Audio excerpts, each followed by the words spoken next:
Number 1. Your sitting distance from the dashboard.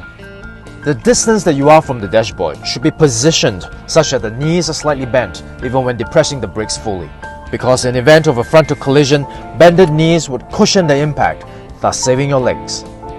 If you are seated too far back, your knees would lock up when you do an e-brake.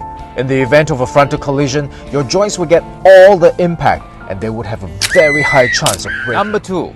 The inclination of your seat would determine how far your body would be from the steering wheel, and that would affect your arm position. If your elbows are locked, your arms would literally be limited when you try to avoid an accident. Not only will you not be able to move fast enough to steer away from danger, in the event of a collision, like the locked knees, the impact will likely cause injuries to your elbows and shoulders. So the ideal position would be for your arms to be bent and in a relaxed position. You will be able to steer freely and your arms would not obstruct each other when you try to do an evasive maneuver. So a good way would be, with your shoulders against the back of the seat, adjust it to a point where your wrists can hang comfortably over the steering wheel. Number 3. The height of the steering wheel. Using your wrists as an initial guide, adjust the height of the steering wheel to a point where the cockpit is clearly visible. After that, our hands should be placed at the 3 and 9 o'clock position.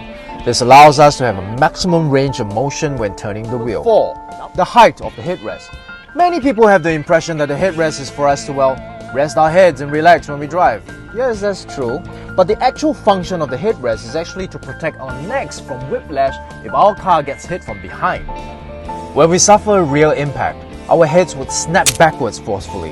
If there is nothing to stop the sudden movement, we risk serious injuries to our neck.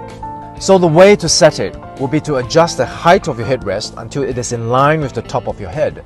In that way, it will deploy and cushion your head in the event of a rear collision.